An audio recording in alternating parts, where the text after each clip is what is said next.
ha-low. That's the way the Scottish Highlanders say hello.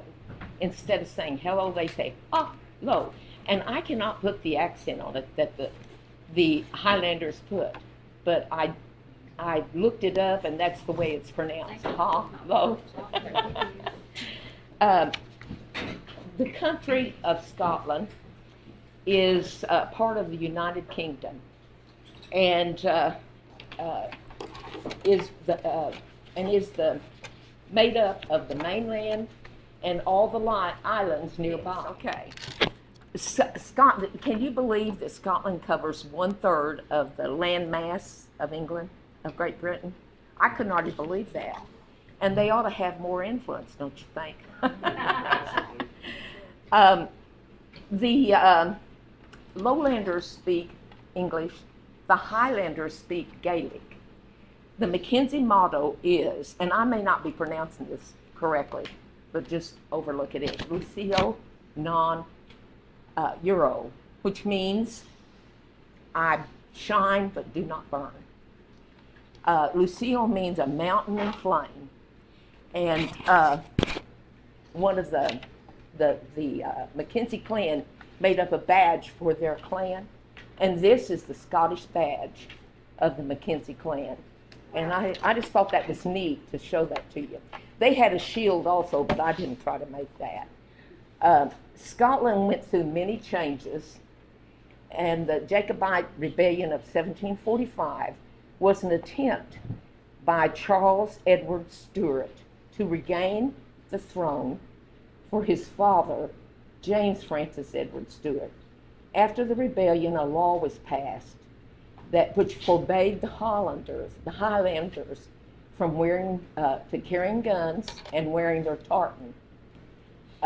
In the year 1782, this law was set aside, and another law took over. The Highlanders' chiefs no longer were chiefs, they were landlords. And another law was set up to the place of the Highlanders' chiefs' power so that they couldn't raise the clan for wartime. They became landlords instead of chiefs, and the Lowlanders began moving in their sheep on the Highlanders. All this caused the Highlanders to have difficulty in earning a living for their family. They were driven from their homes, forcing them to immigrate to Canada, America, and other parts of the British Empire. To trace the first McKenzie that came to the United States, it wasn't an easy task. What I did was I found, by checking the passenger and immigration list for names that would be our family, there were 4 of them that I felt like could have been our family. And to tell you the truth, after I checked it out, I think they were all kin. It was just quite evident they were all kin because they all ended up moving to the same place. The first federal census, and you'll never believe this, I think America should have been a little more adept to taking care of things than what they were at first. But the first federal census for Tennessee in 1790 was lost. The 1800 federal census for Tennessee was also lost. The 1810 census for Tennessee was lost except for Rutherford and Granger counties. The 1820 federal census for Tennessee survived. I checked these 4 people out that I found on the passenger list. The first one, and if you all don't mind, I'm going to sit down just for a minute. Just keep sitting. Okay, my back gets dirty. William McKenzie was born in North Carolina in 1762. He was on the 1790 census in Moore County, North Carolina. So that's where they probably all came from. Scotland or England over here was in North Carolina. He fought in the Revolutionary War. When he was released, he applied for a pension. They denied him because he only had fought for 6 months. He was only in the service for 6 months. William and his wife Margaret moved to Elbert County, Georgia, and in 1803, William and family moved to Williamson County, Tennessee.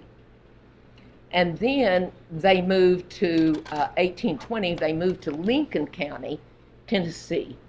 Both he and his wife were listed on the census report as their age being over 45 years. Now, Lincoln County, and I started to make a map of the United States, but you all probably wouldn't want to see that. But anyway, Lincoln County, Tennessee sits on the west side, and Franklin County, Tennessee lies right next to it. As I went on, I found that William's property was right next on the border of Lincoln County, and so was Daniel. Our Daniel was on the border of Franklin County. So they must have been kin or known each other.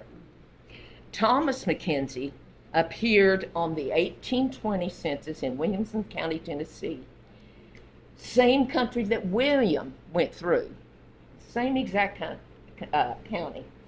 And his age was listed over 45 years. A Daniel McKenzie and his wife was shown to live right next to Thomas, but his age was him and his wife's age was 16 to 26. They were too young to be our Daniel.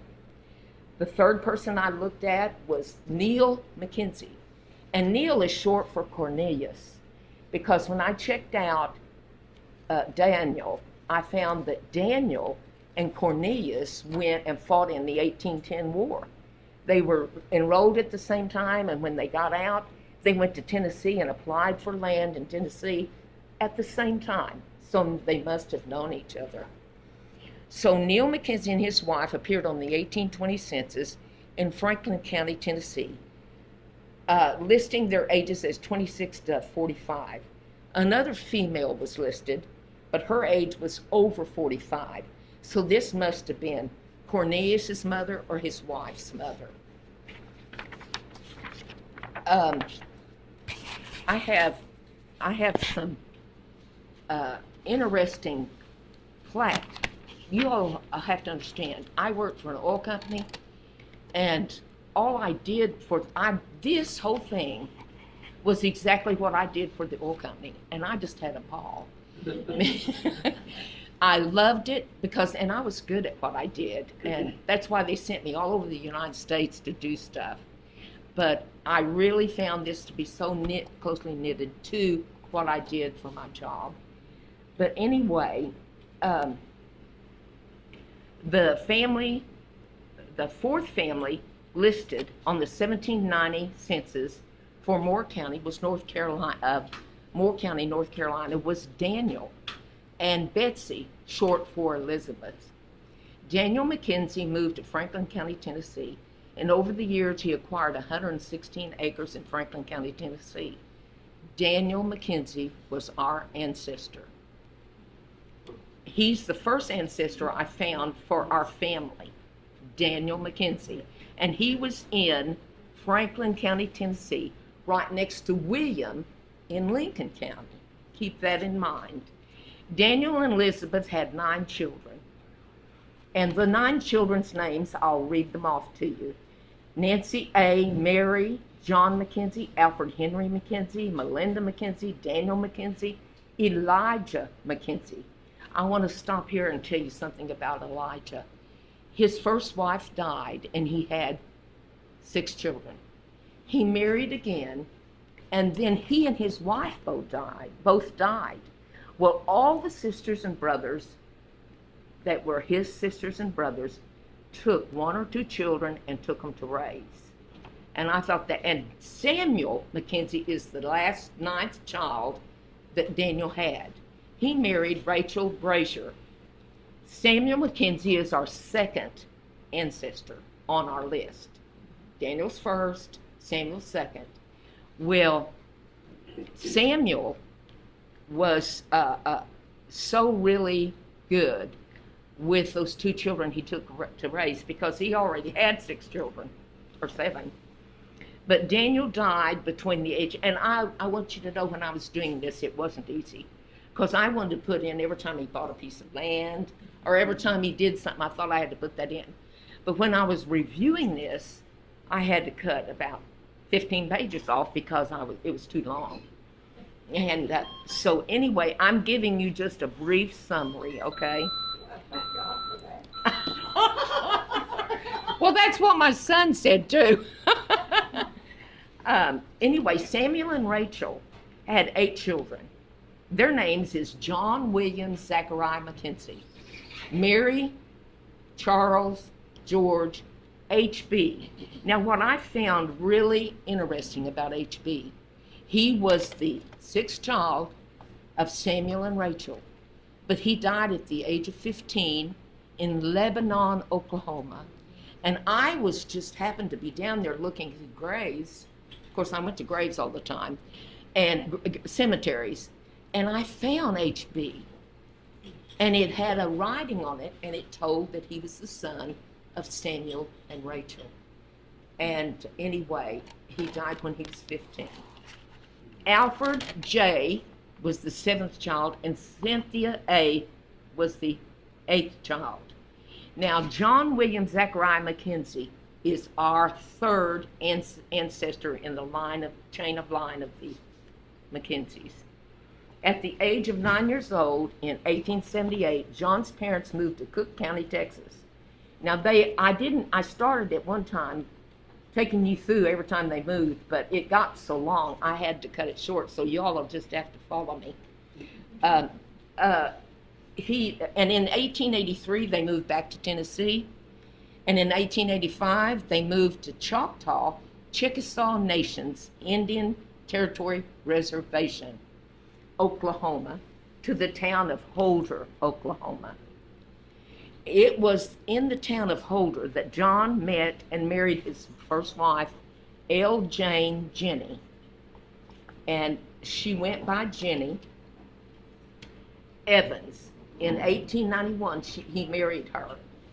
And Jenny was the daughter of Martin Luther Evans and Rosalie Davis. And I may be wrong about this because I think there's been a discovery since I did all this. But Rosalie, her mother, died when Jenny was born, and I may be wrong about that. John and Jenny had 3 children while they lived in Holder. Their firstborn was Velma, 1891, Russia Lee, 1892, and Martin Houston McKenzie, 1894. Now, Martin Houston is our 4th ancestor in our chain. And Velma died in the summer of 1895 of dysentery from eating wild berries. She was buried in Holder, Oklahoma. John moved his family to the town of Roth, Pontotoc County, Oklahoma. Samuel Wayne was born 1897. Frank was born in 1899. Jenny had a 6th child in 1900, and his name was H.B. They called him Clifford. Both mother and child had typhoid fever, and the baby died first. John and family appeared on the July 13th, 1900 census in Choctaw, Chickasaw Indian Nation Territory Reservation, which was Lightning Ridge School District. John, at the age was listed as 30 years old and married 8 years, with Jenny 25 years old, and excuse me, I've got my papers all out of order. 25 years old. She was the mother of 5 children, but 1 had died. 4 were living. Russia listed 7 years old, Houston 5, Wayne 3, and Frank 1. Jenny died October 18th, 1900. She was buried at Lightning Ridge Cemetery, and Jenny died 3 months after the 1900 census was done.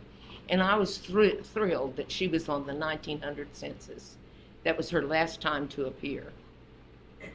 John tried living in the Panhandle of Texas and New Mexico.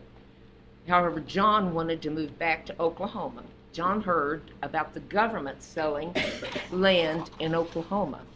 He decided to go check out the land in Oklahoma. And he started gathering up his children. Russia had a job as a ranch hand in Childress. And he wanted to stay there, and he didn't want to go. So he didn't go.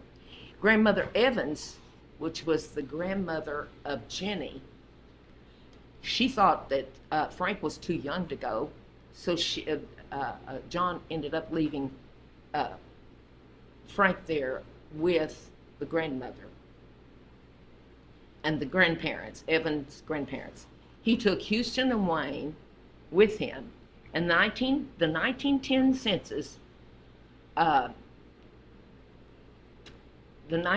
census, listed John as a widower. He was 41 years old, 2 sons, Houston, 14, and Wayne, 12. And they were living in Garvin County, Oklahoma.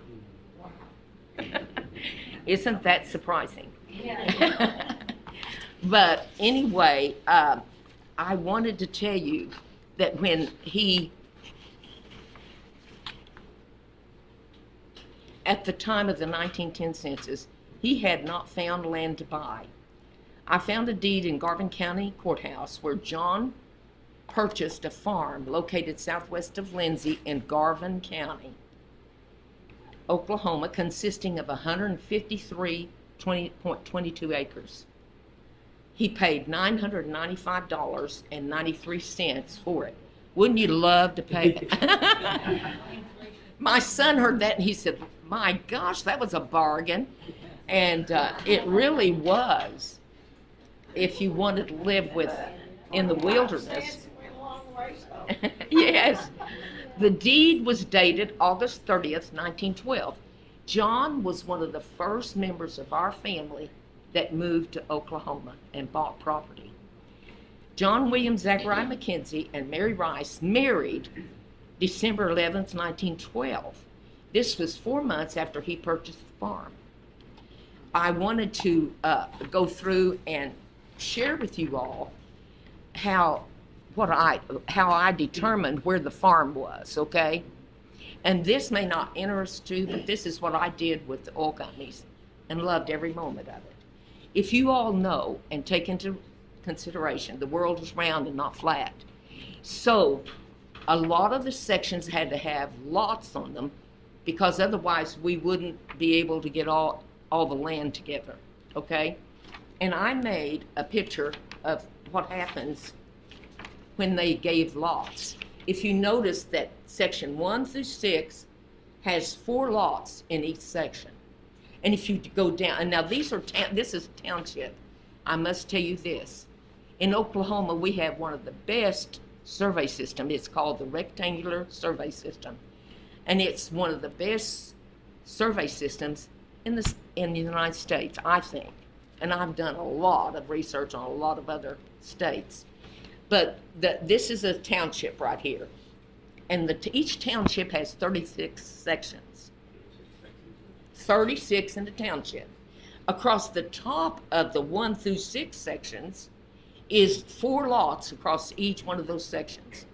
If you go down the right side of the township, the section 6, 7, 18, 19, 30, and 31 has 4 lots going down the west side of those sections. So that takes up, and those, there's 640 acres in every section. Well, when they had to start making allowance for the lots, because the world's round, those lots would not ever be exactly 40 acres, which everywhere else in this township it is. So those lots were off. They took an allowance and made an allowance for those lots. And so they made credit so those lots would be smaller. Now, I took 31, which is John William Zachariah McKenzie was our 4th ancestor in the chain. He bought land after he went and picked up his boys, and right before he married Mary, he bought land in section 31, and he bought 150, what did I say, 153 acres? 153. Yeah. And so that's what he bought. Now he ended up some years later selling half of it. We haven't got to that yet. So he's here, and John Agrippa Wood was the next one in 1914. He bought in section 1, and he bought lots 3 and 4. And lots, east half of lots 3 and the east half of the other portion. So he is the second one to have come. And that's still in the family. And that's still in the family. Yes, it is. And then 36 was, and I will get to that, but I'll go ahead and tell you this. Martin Houston McKenzie is our 5th ancestor in the chain of line. And he bought in section 36. And he bought this area here in 36. So right now I'm showing you a map where 31, right across the road, is John William Zachariah McKenzie. This is Martin Houston McKenzie. And his is in Grady County. Yes, in Grady County. This dividing line this is Garvin, and this is Grady, and right below that is section 1. That was John Agrippa's land. And I just wanted to point that out. If you see that the lot 31 that John William Zachariah bought, it contained and I pulled his deed. For one thing, I had already found this deed before I was asked to do this. I found a deed because I always am at the courthouse searching their files. But I found this deed by accident years ago, 3 or 4 years ago, where the Choctaw Chickasaw Nation, state of Oklahoma, sold land to John W. McKenzie, John William Zachariah McKenzie. And what they sold was 153.22 acres. And of course, you already know where it is and how much it cost. Well, so that's where we are with that. And then I found a warranty deed from J.W. McKenzie and Mary. That's his second wife that he married right after he bought the land. He sold and conveyed unto M.A. Jones, which is Milo Jones, of Garvin County, party of the second part. He sold and conveyed to Milo Jones real property in Garvin County. And what he did was he divided it in half, and he signed and sold it in 1967. Keep in mind, he bought it in 1912, but he didn't sell it. He had it. He owned the property for 15 years before he sold half of it to Milo. And I also found an oil and gas lease that was dated January 8, 1929, covering this property, lots 3 and 4, and the west half of the southwest, or you might say the west half of the southwest, and the west 3.39, because it was 153 acres. They had to divide and take part of the other part. He couldn't just take lots 3 and 4.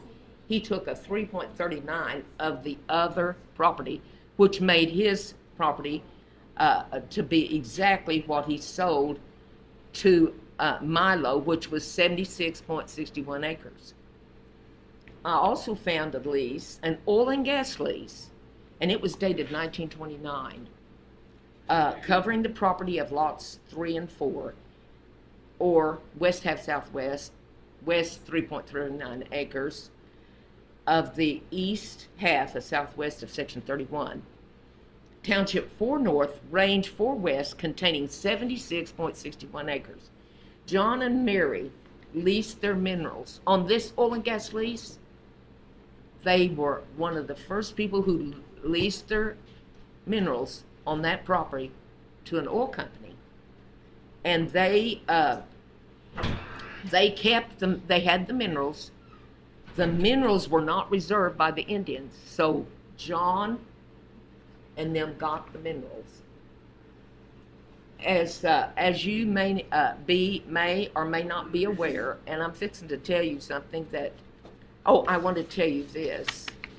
This is a description of John Agrippa's land in Grady County. It was the 40 acres that John Agrippa had. And also, I went over to the courthouse and spent some time in there, and I found the deed where Charles Johnson got the deed from the Choctaw Chickasaw Nation, and John Agrippa did. Charles Johnson did. And he sold it to J.P. Bullock. J.P. Bullock sold it to John Agrippa. So John Agrippa, actually the Indians sold it to them, and they had that. It was all done legally. And I have some paperwork where Grandpa Wood went to the First National Bank and borrowed money.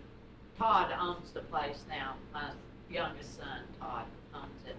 And I have some paperwork where he went to the bank and borrowed money, I'm assuming to buy that land. Yes, he did, and I did find that, and I didn't bring that. But it was quite interesting that he did that. But he was the second one in our family that bought land in 1914. And Mr. Bullard was on that, I can't remember, but he was on that paperwork where. He had a grocery store. Did he? Yes. I don't know, but he was on the bank deal where the note, Mr. Bullard was he ever in the bank, Wanda? I don't know, he might have had interest in the bank. Okay. Well, Johnson is the one the Indians sold it to first. And then Johnson sold it to Bullard. And the Johnsons are kin to Joe Osmond. Oh, yeah. Yeah. Okay, I didn't know that. Yeah. But then Bullard assigned it to J.A. John Agrippa Wood. So that's where I wanted to show you his land, and that's where we are now. But I found a oil and gas lease. Oh, I told that. As you may or may not be aware of this is what I wanted to bring up.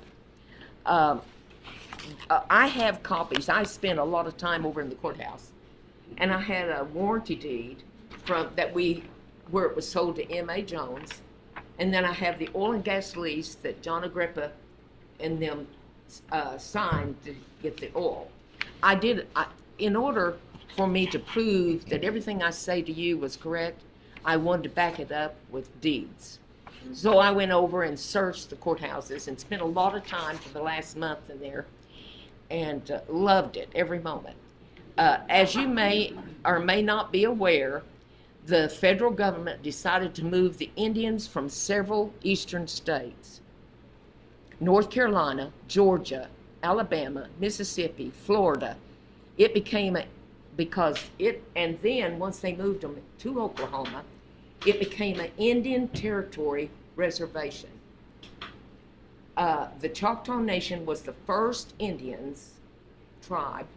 If you notice, I said the Choctaw Nation was the first Indians to be removed. In 1866, they were having a treaty negotiations with the federal government and the Choctaw Chickasaw Nations. The federal government said, well, what will we call this new reservation? Well, the Choctaw chief said, his name was the Choctaw Nation chief, his name was Chief Killahoot, suggested that the Indian Territory be given the name Oklahoma, which is derived from Choctaw phrase Okla, meaning people, and Huma, H-U-M-M-A, translated as red. So it is red people. In the lands of Oklahoma are Indian Territory, in the lands of Oklahoma are in Indian Territory Reservation. And one thing a lot of people don't realize, the land cannot be sold without the principal chief of the Choctaw Nation and the governor of the Chickasaw Nation signing the deeds. You can't, if it's on the reservation, you can't sell it without having those chiefs sign the deed. The Indian Territory Reservation isn't, did you all know that the Indians are a separate nation from the United States? They are not part of the United States. They're a separate nation. And the Indian tribes will never sell or assign their Indian territory to individual Indians. That's because the whole tribe owns all of the land. Also, land in Indian Territory Reservation is monitored by the Indians and the federal government. Over the years, the treaty has been ignored and violated. In the year 2020, the tribe sued the Creek tribe, C-R-E-E-K, sued the federal government under the McGritt, M-C-G-R-I-T versus Oklahoma. And that lawsuit to get their lands back since the treaty had been violated. The Creek tribe won the lawsuit. And so the 2020 decision by the Supreme Court, did you all know that? Yes. It was all over the news. Yes. Well, I hardly ever pay attention to the news, but my son told me all about it. Yeah, you can't live in Tulsa without knowing about I know it affected Tulsa a lot. Yes, I'm aware of that.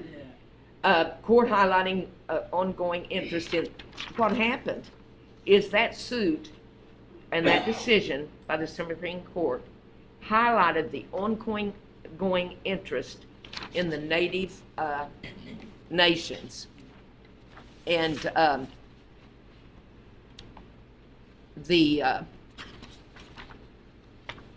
the American territory rights. In a 5-4 decision, the court ruled that a huge area of Oklahoma is still considered in the American Indian Reservation. Did you all know that? We could be living on their property. Probably are. Officially. That's been for a long, long And time. so that suit in 2020 revealed that the Indians owned 50% of Oklahoma as a reservation. Nobody ever calls us a reservation. You go to Arizona, oh, this is a reservation. We got one right here. Big The decision left the state of Oklahoma unable, as you heard on the news, to prosecute Native Americans accused of crimes on tribal lands. Only federal and tribal law enforcement can prosecute such crimes. A later 2022 Supreme Court decision rolled back some of the provisions of the 2020 court decision, but not many of them, none that counted. In the process of doing my genealogy, I was researching the county records of Garvin County, Oklahoma courthouse, and found the above deed dated August 1912 was deeded to our ancestor John William Zachariah McKenzie, which I already showed you that he had it signed by the Indians, and it was legally done. Nobody can take that from any of us. And at that time, I did not know why the Indians had signed it. But I found out once my husband, once I heard on the news that they had had that lawsuit, then I knew what it was about. The deed was done correctly, and my husband's family members of 2 other grandparents who owned property in the same area of John William McKenzie's home place, I wanted to research to make sure their property county records for the deeds or other 2 grandparents were properly done. So what I did, I went to the courthouse, and one of them was in Grady County, and one of them was in Garvin County. Well, I found the first one I looked for was the one from John Agrippa to John Agrippa. And of course, it was done correctly because the first thing is the Indians sold it to Johnson, and then Johnson sold it to Bullard, and Bullard sold it to John Agrippa. Okay, the second one I looked at was the problem. But it was taken care of. I have found the second one, a certificate of record. That certificate of record is of no value. All it did was say that someone bid to buy that, and they thought they had sold it. That's the way they thought they had sold it.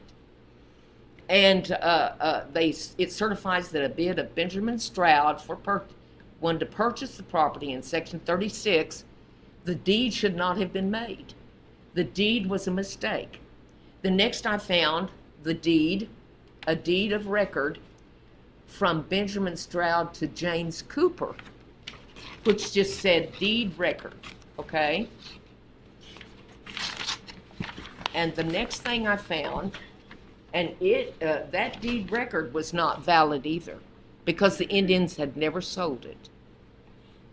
Then the next thing I found, somebody woke up, and it was from patent record from Choctaw Chickasaw Nation, state of Oklahoma, formerly Indian Territory, dated July 21st, 1913. So this deed had been done so the Indians could sign the deed, because originally, when it was first thought it was conveyed, was in 1911. Well, they didn't catch the problem until 1913. And at that time, it took 2 years for them to realize the property had been sold and signed, had not been sold and signed by the Choctaw Chickasaw Nation. The next thing was W.B. Cooper to M.J., and they did sign it from the Indians did sign it to Benjamin Stroud. The patent record, and the patent record means that's from the Indians, they signed it and sold it to Benjamin Stroud. So that this deed had to be done so the Indians could sign the deed, and it took 2 years before they realized the property had to be sold and signed by the Choctaw Chickasaw Nation. They did that. So next I found a deed from W.B. Cooper to M.H. McKenzie, our ancestor, dated January 28th, 1925. The corrections of the deed made the property correctly handled. The one from the Indians, signed by the Indians. Deeds on this property proves that the federal government was sometimes overstepping their correct authority when they were selling some of the Indian nation's reservation. And the Creek 2020 law brought it to our attention. The lawsuit brought it to our attention. And that's all I have. And I want to thank you all for your time. I hope you all didn't get bored, but I enjoyed it very much. Thank you.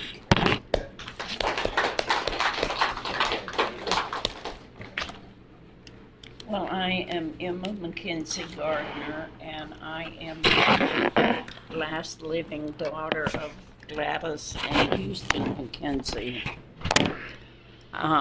This picture was made in the mid-1950s of Gladys and Houston, and I wanted to bring it and share with you.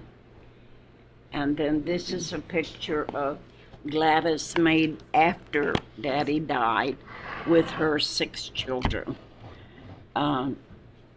They're all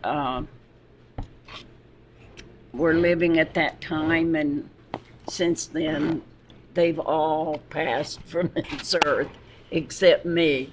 And I tell you, it's kind of lonesome to not have your mom and dad or any of your siblings with you. It's a sad time, but that's the way it is, and I guess God knows what he's doing when he does things like that. And anyway, I want to talk about Houston and his life. there on the farm in the Pikes community. Gladys and Houston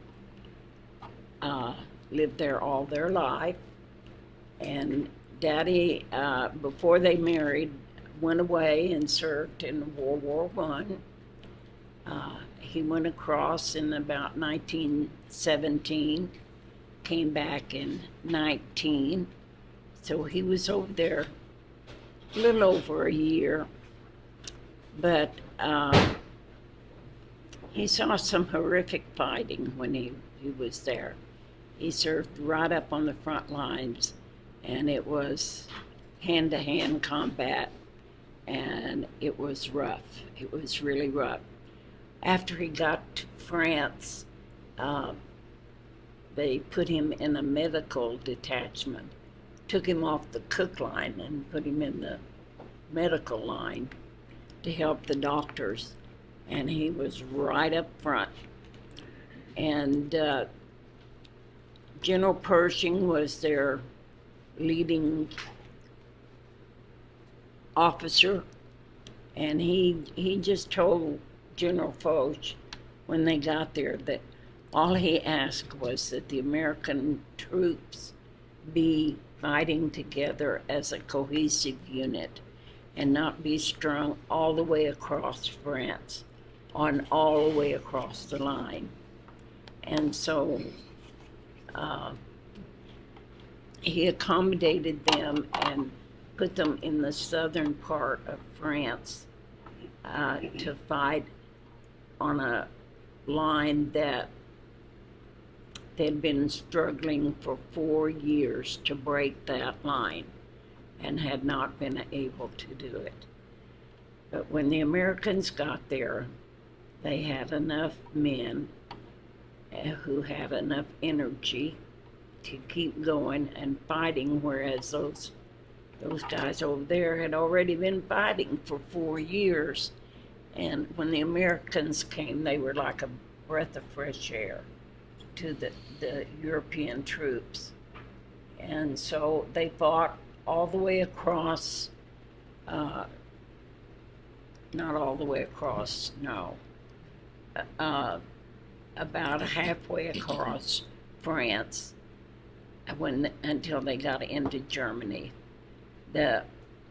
One of the hardest battles was in the Battle of the Argonne Forest, and that forest is thick and dense and very, very hard to move an army through. But the Americans did it by a few yards per day. That's the way they counted their progress. They didn't move back any, but they moved slowly forward until they got out of that situation.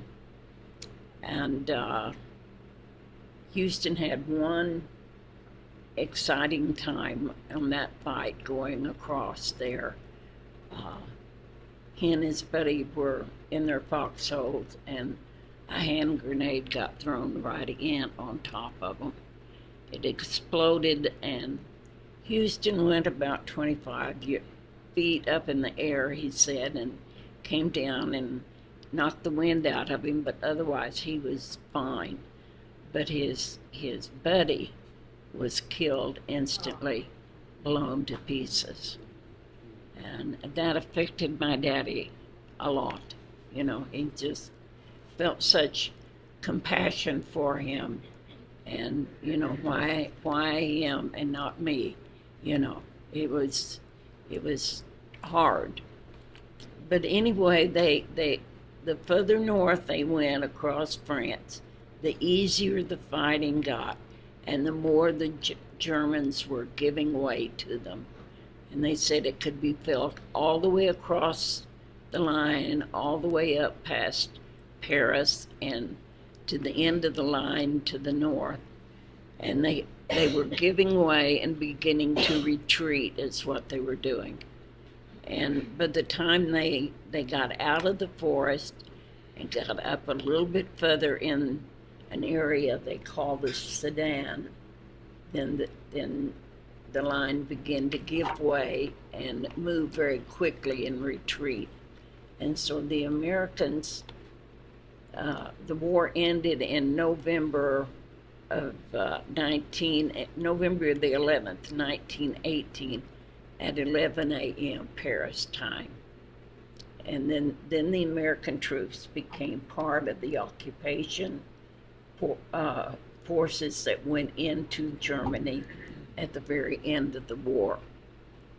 So it was shortly after that that Houston came home, and everybody was really happy to have him back in the States, especially Gladys. Gladys was, she knew Houston, and she really wanted to meet him and get better acquainted with him, and it took her 2.5 years to get him to send her a letter in the mailbox asking her to go out with him. But it finally happened, and they fell in love and they got married. Mama turned to 18 in November of 1921, and they were married December the 15th, 1921. So she got married right after she turned 18 years of age. And they lived first in a place called the Hansel Place, and that was over south of the schoolhouse, about 2 miles.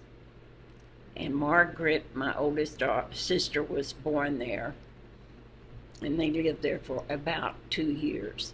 And then they bought their own farm, and it was located right on the county line in Grady County, just across the road from my grandpa, McKenzie. You know, we were about a half mile south of Grandpa McKenzie's house, but across the road on the county line. But anyway, they started farming then, trying to make a living out of 40-acre farm in the ground and living in that community. But they took a lot of pride in the community. They wanted it to be a really nice community, and they wanted it to be better than the one over where Marion lived. Sea Chapel, yeah, they wanted it to be better than Sea Chapel, or the one to the east. What was that one called? Browns Creek, yeah. Pikes Peak had to be better than those places. And they were going to help them to do it. And so they got involved in the life of the community. Daddy got involved with the school board, and he served there on the school board for about 29 years, I think it was.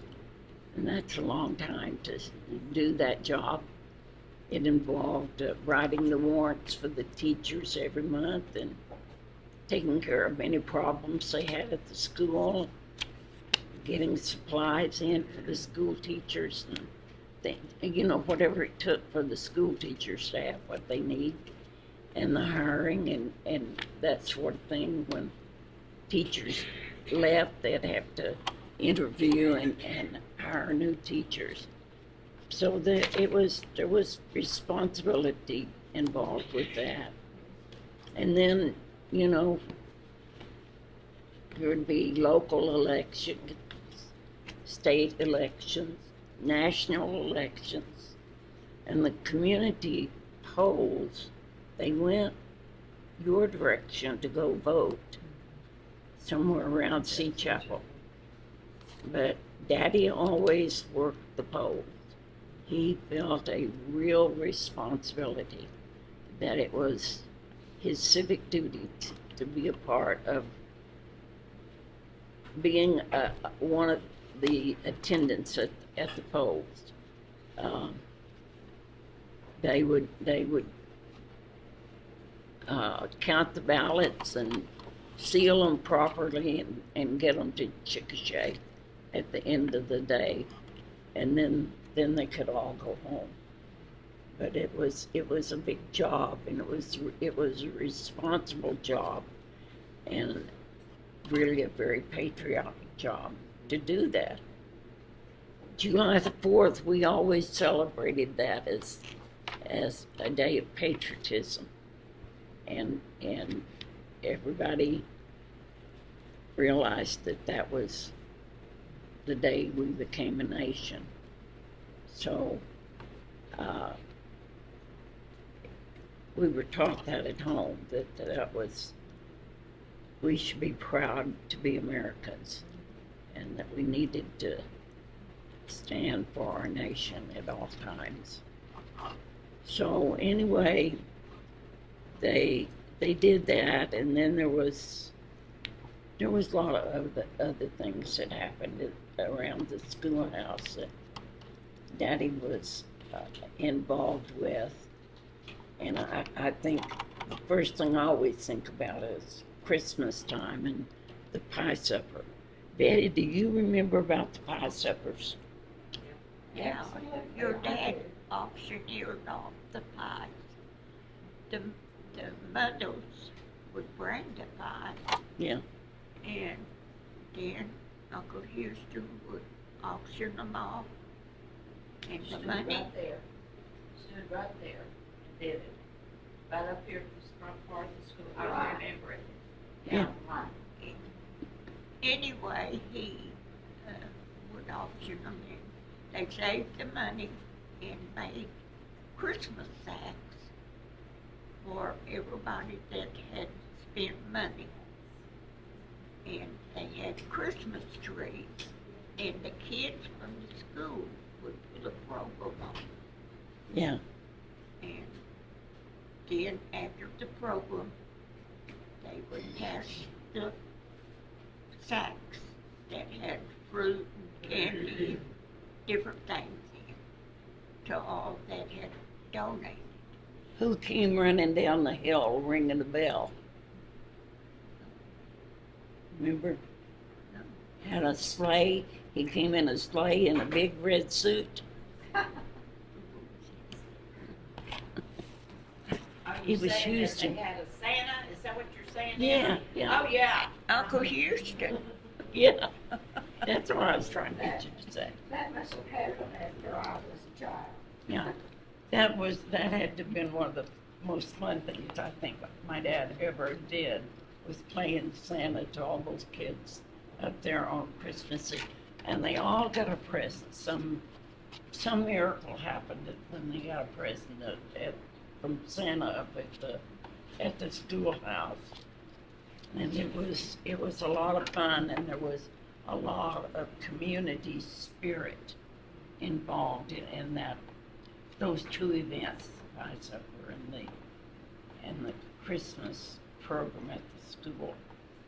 But I would also say that in the families that participated were always given these sacks of goodies, one for each child.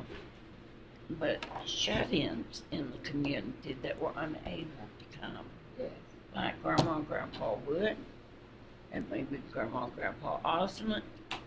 There were some people, some families, one or two, that just couldn't participate, and they would take Christmas sacks to those families so that no one was left behind in the Pikes Peak community. It was quite a community affair when they went and filled the sacks.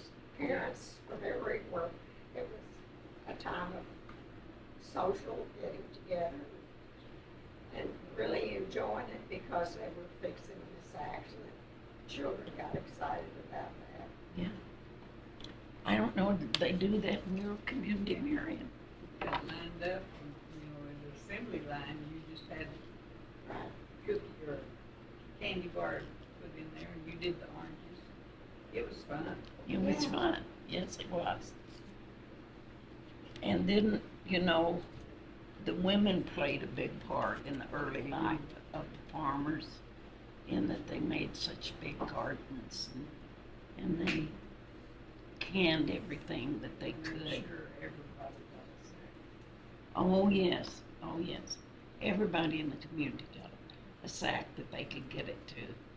And that was such an impressionable thing to me, you know, that it was important that we not forget someone.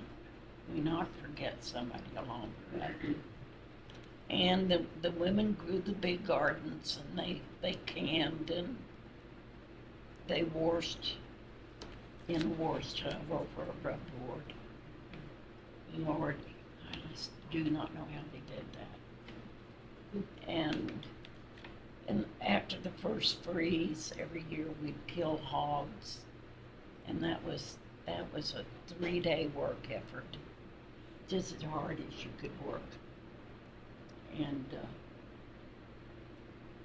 that was our meat to have, though, from December until June, when the fried chickens got big enough to eat. And then we had fresh chicken for a while. But, you know, neighbors came in and helped you when you were killing the hogs, because it took big, strong men to lift those things and hang them up on a rack so they could be cut open and cleaned and moved from the rack, hanging rack, over to the cutting board table where they did the cutting up and putting it in, salting it down, and put it in the smokehouse and fight the dogs off. The dogs knew what was happening, and man, they wanted that meat just as much as we did. But anyway, that and I don't know if there would be community efforts to, like the county nurse would come and she would vaccinate all the kids for all these diseases that they got, like measles and diphtheria, tetanus shots that everybody gets now. And you know, they wiped out measles in this country by vaccinating the school children. And so the county nurse would come down to the schools and vaccinate. And then there was people from the, it's a county office, where they would bring you and teach you to do things like use a pressure cooker, so the women would know how to use one when they finally get one. But anyway, Houston and Gladys had a hard life and a good life, but they lived to have a 50th wedding anniversary. They lived in that community for 60 years, and Gladys continued to live there after Houston passed away. And I'm so proud to say that Houston McKenzie was my father. That's all. Just a few. You have Yeah. Yes, Lynda, you're next. Well, I can't top that. I'm too young. I don't, You haven't lived long enough. I is that know. what you mean? Mother, if Mother was here, Mother could tell you about Grandma and Grandpa. I'm the granddaughter, one of the grandkids of Elsie and Wayne McKenzie. He was next to Houston. And then there was Frank. He died in the Navy, wasn't it? Yes, yes, he did. What was it he died from? Pneumonia, Thank yes. you. Help me out. So we don't want to forget Frank. Yes, But anyway, back to Grandma and Grandpa. I'm the daughter of their first child, Lois. Lois had Bruce, Jeanette, and I.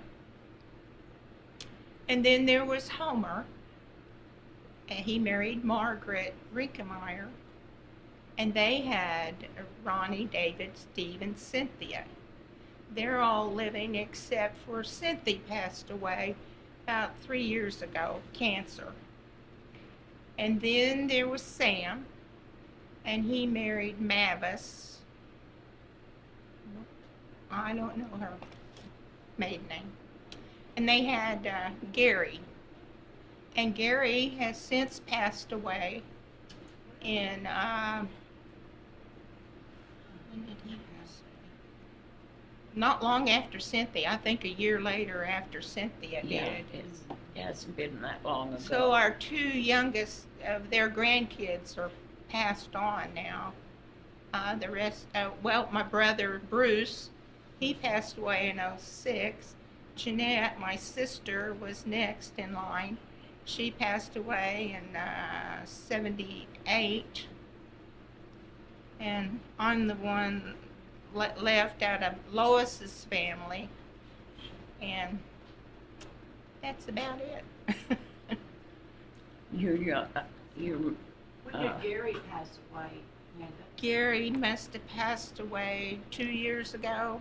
He passed the year after Cynthia did. And they're the two youngest. Cancer. Cancer Both of took them them, had cancer? took them both. Oh, I didn't know that. there's another brother. Rush. No, No, the one that. Malcolm. Malcolm. Oh, that's Yes, right. Little Malcolm, There was- yes. I remember now. Malcolm died when he was about 4 years old with lockjaw.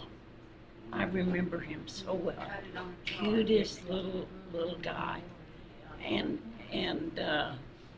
Malcolm, I understood he was playing with a glass jar, That's what I heard. and he fell on the concrete and broke it and cut his arm.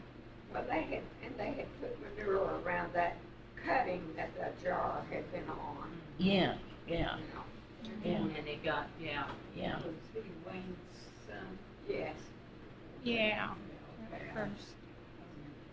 Yeah, Wayne He and was Elsie's. the last. The last baby. He was just a year, he was born in 33 or something like that. He's just a couple of years older than me. Oh, really? And I was born 35, 33. 33. 33.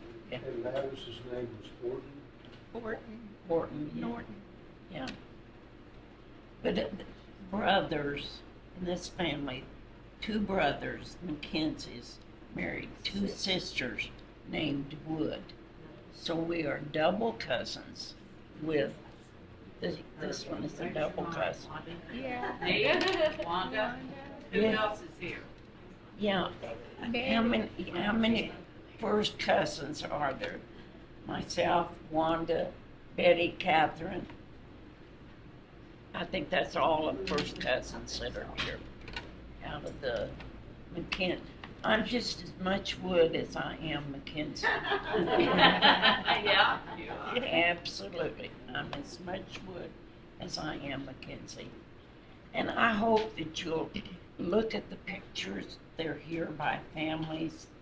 And John Williams has pictures of his first family, which included Wayne and Houston, Rush, and Frank, are the 4 little boys that grew to be adult men. Then he has a second family that he had with Mary Rice, and that was Lonnie and Ewan, the 2 oldest boys, and then there was Lillian and Lola Bay, Virgie Lou, and Nell. And the 4 girls lived all over. But they all grew up on that hill up there, a little north of us. And I wanna say something about Aunt Gladys and Aunt Elsie. They were the best cooks, the best candy makers, and the best, bakers. They could bake stuff, and my daddy would get sick with bleeding ulcers, and I'm talking to Emma about this. They would always make daddy an egg custard. Best egg custard anybody's ever made, and I'm trying to get the recipe. I don't know that I could make it, but that's my memories of Aunt Gladys and Aunt Elsie. Betty, what do you remember about your times growing up? What we did playing out there on that farm? Played in the creek, played in the We, creek. we rode the pulley car. The trolley car that Trolley went up car. there? Well, what was it hooked up to? It was up in a tree, and they had boards nailed up the tree to walk up to get on the trolley. And then they had a cable that went across the creek, way down the creek. And you got on this board seat and rode down there to the end. You had to jump to get on the seat of that sand. It's a wonder we hadn't been killed on that. Once you got on, you were okay. You were, that's right, once you got on, you knew you were okay. The fear was you were gonna jump and miss that seat and you'd go down. You know, there was a lady that Mary and Mary Rice. Mary Rice, and she in the war flew an airplane. And I thought that was very interesting. Yeah, that was Lola Bay. She was an airplane pilot, and I thought, gosh, how many times do you see that? Yeah, back for that time, that was a rare thing. It was. For a woman to be a pilot of any kind. Yeah, I think they flew what I would call it service. Yes, it was a planes. service plane. Yeah, where they were providing items for the front or the people that were out.